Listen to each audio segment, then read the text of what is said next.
지방에 사람이 없으니까 지방에 있는 기업들이 서울과 수도권으로 이동하고, 서울과 수도권으로 기업들이 이동하니까 사람들도 나 직장을 여기서 얻고 싶은데, 나 부산에서 얻고 싶은데, 광주에서 얻고 싶고, 대구에서 얻고 싶은데 가보니까 양질의 일자리가 지방에 없어요. 아이고, 서울로 가야겠다. 지방에서 사업하기 힘들다. 이것도 여러 가지 우리가 또 나누고 싶은 이야기가 많이 있습니다. 일단 현황부터 보죠. 1960년대에 합계 출산율이 5를 넘었던 시절이 있었습니다. 합계 출산율이 5를 넘었어요. 우리나라의 정책 가운데 가장 효과를 본 정책은 산하 제한 정책이죠. 아들, 딸 구별 말고 둘만 낳아 잘 기르자. 둘도 많다. 그러다가 지금은 하나는 외롭습니다. 캠페인까지 나왔죠. 전반적으로 인구수는 늘었지만은 출산율은 계속 떨어져서 1 이하로 내려왔습니다. 지방 중소도시가 특별히 직격탄을 맞고 1960년대에 대한민국의 인구 구성이라고 하는 것은 지역별 분포가 골고루 있었습니다. 1960년대만 해도 대한민국 사회는 농업과 공업과 서비스업이 적절히 분포되어 있었죠. 그러다가 공업화가 진행되고 산업화가 진행되면서 점점점 지방은 줄어들고 지역과는 달리 인구가 서울, 경기에 몰리면서 인구수 그래프를 보면 서울, 경기가 이렇게 팽창되는 모습을 보이는 것이 현실이죠. 점점점 도시화를 거쳐 왔습니다. 전 세계의 주요 도시들이 그러했던 것처럼 우리나라도 그랬죠. 2024년 4월 말 현재 전국 광역 시도별 인구 현황을 보면 가장 많은 인구를 가진 곳은 경기도입니다. 1364만 8156명이고 그 다음이 서울특별시입니다. 937만 8000명입니다.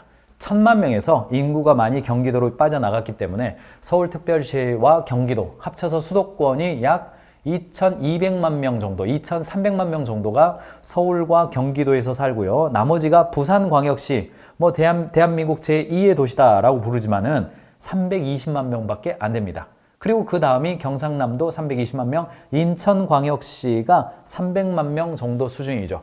그리고 쭉 내려가서 세종특별자치시, 광역시이지만 인구수는 38만 명밖에 안 되고, 제주도도 제주특별자치도 전체 합해도 67만 명 수준밖에 안 나옵니다. 그래서 지방 소멸에 대한 이야기가 나오고 있고 60% 이상 비수도권 기업이 위험을 체감하고 있다.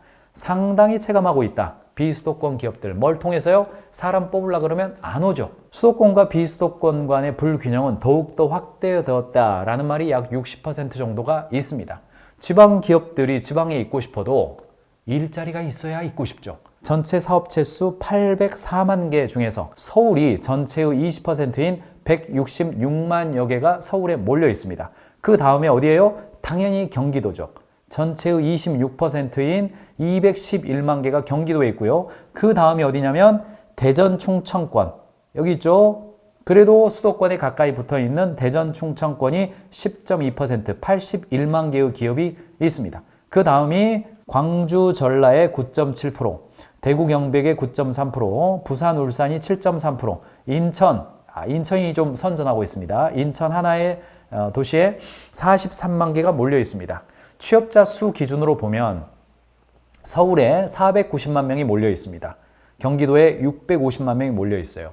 그러니까 전반적으로 보면 대한민국은 지방에 살고 싶어도, 나 지방에서 살고 싶어도 일자리가 있어야 이 지방에 살고 싶지.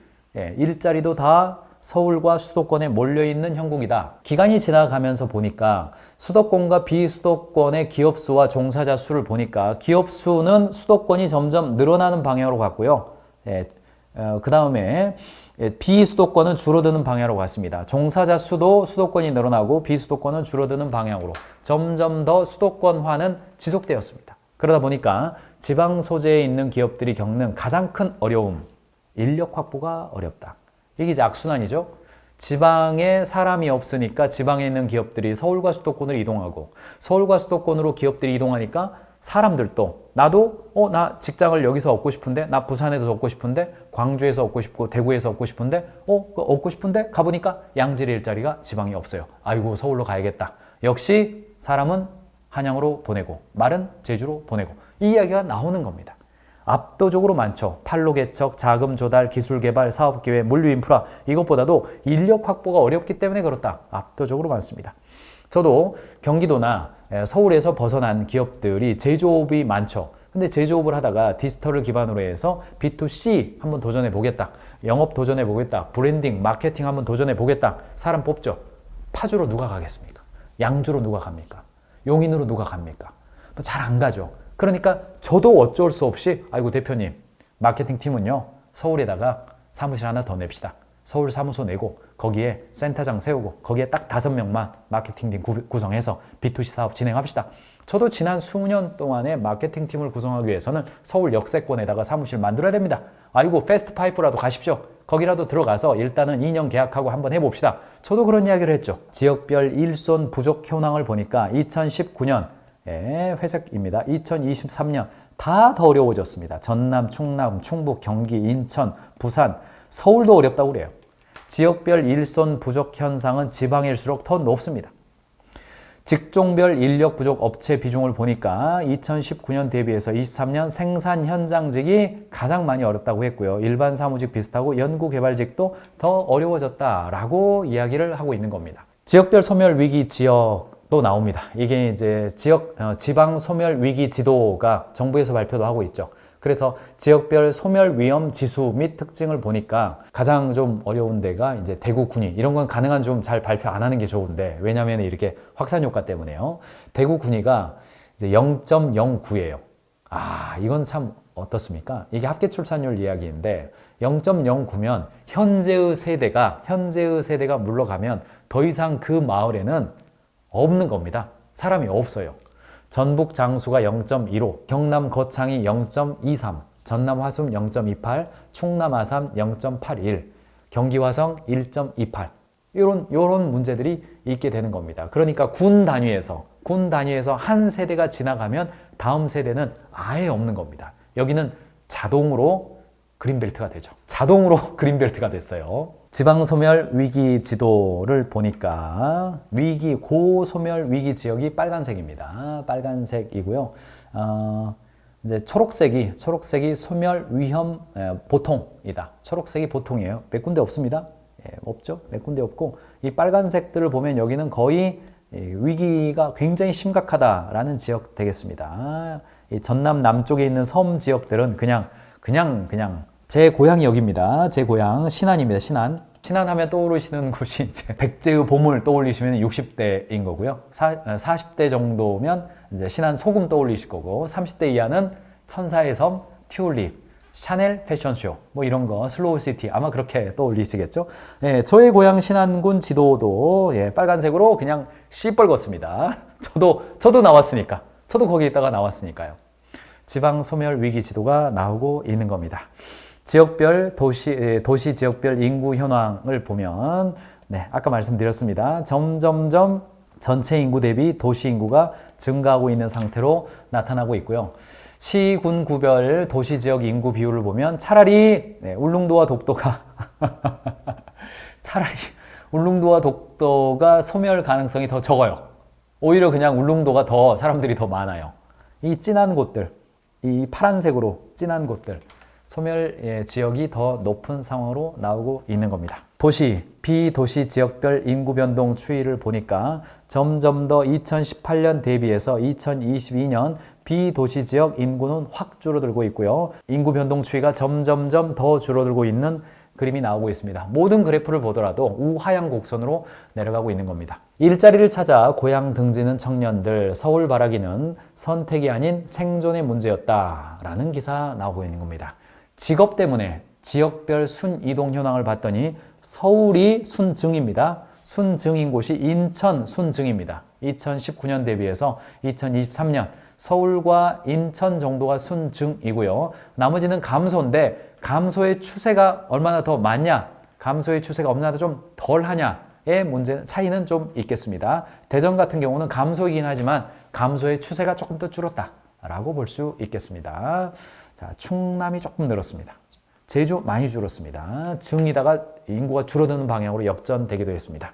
매출액 기준 1등부터 1000등까지의 기업들이 어디에 분포되어 있느냐 봤더니 519개가 서울에 분포되어 있고요. 경기도가 182개, 인천이 41개, 충남이 36개, 경남 38개, 경북 33개 돼 있습니다. 1등부터 1000등까지의 기업 중에서 제주도에는 딱 3개 있는 거고요. 강원도에 7개 있습니다. 그리고 세종시에 3개 있네요. 대전에 10개 있습니다. 많은 곳과 적은 곳의 분포도 이렇게 나와 있는 거죠. 1000대 기업 중 74%가 수도권에 집중되어 있기 때문에 지역 간의 불균형, 인구 감소는 불가피하다. 지방 이전 기업에게 인센티브를 부여하는 등의 정책이 필요하다라는 서울신문 2024년 3월자 기사인 거고요. 지방 소재 대기업은 포기할래요. 청년 구직자 지방 포비아 기사도 나왔습니다. 취준생 10명 중 7명 돈을 덜 주더라도 서울로 가겠다. 청년들 연봉보다 정주 여건이 더 중요하다. 전문가들 지방도 살만한 환경을 위해서 거점화가 시급하다. 지방이 넓지만 지방 거점을 만들어서 거기에는 서울 못지않은 정주 여건을 해줘야 된다. 정주 여건의 핵심이 뭡니까? 병원이 가까이 있어야죠. 내가 공부하겠다 그러면 인프라가 좀 있어야죠. 내가 좀 놀겠다 놀 곳도 있어야죠. 볼만한 공원도 좀 있어야죠. 이게 정주 요건인데 지방이 다 흩어져 있으면 거점화가 불가능하잖아요. 그러니까 차라리 거점에 집중해라. 이런 이야기 되겠습니다. 비수도권 출신의 청년 생활 비교를 보니까 수도권으로 떠난 청년과 비수도권에 남은 청년의 어떤 총소득을 보니까 수도권으로 떠난 청년은 연간 2,743만 원이에요. 그런데 지방에 남은 청년은 연간 2,034만 원밖에 안 돼요. 소득을 보니까. 취업자 비율도 서울로 올라오면 72%가 취업해 있는 상태이지만 지방에 있으면 66.4%밖에 안 돼요. 번아웃 경험은 서울에 올라온 사람이 더 많습니다. 42%가 번아웃을 경험해요. 지방에 있는 사람은 상대적으로 번아웃 경험을 안 하죠. 29.7%입니다. 삶의 행복감은 사실은 비슷합니다. 지방이 오히려 살짝 높다. 청년 여러분, 이래도 서울로 올라오시겠습니까? 선택의 문제죠. 지역 경쟁력 강화를 위한 정부 정책 과제에 대해서 대한상공회의소가 비수도권 기업 513개사에 대한 인식으로 물었습니다. 그랬더니 가장 많이 이야기한 게 지역별 특화 산업을 육성해달라. 지역도 다 해달라는 게 아니에요. 어떤 특정한 특화 사업에 대해서는 지역을 좀 집중해달라. 그리고 그 다음이 조세감면이나 지역인재 육성, 지역 연구 개발 지원 확대에 대해서 이야기를 했습니다. 2025년 기준 중앙부처 및 지자체 창업 지원 사업 통합 공고를 냈습니다. 중소벤처기업부 장관이 작년 연말 일자로 냈습니다. 중소기업 창업지원법에 따라서 지방자치단체별로 서울, 인천, 대구, 광주, 대전, 충북, 경북 나름대로의 관점에서 94개의 사업 지원 정책을 그대로 따가지고요. 따가지고 파일에다가 다 넣어놨습니다. 여러분들 또 들어가서 뭐 찾는 수고 없애기 위해서 다 넣어놨으니까요. 지역 혹은 지방에서 사업하고 계시는 창업 7년 미만인 회사의 경우는 이 자료를 보시면서 나름대로 지원 정책이 무엇인지 참고하고 발전해 보시면 좋겠습니다. 경영자의 시선에서 사회 이슈를 분석하는 CEO 레이더 여기까지 말씀드렸습니다. 지방에서 사업하기 힘들다고요? 힘듭니다. 그래도 그 지방에서 나름대로의 경쟁력을 가지고 탄탄하게 가는 기업들도 있기 때문에 나름대로 발전을 해보시기 바랍니다.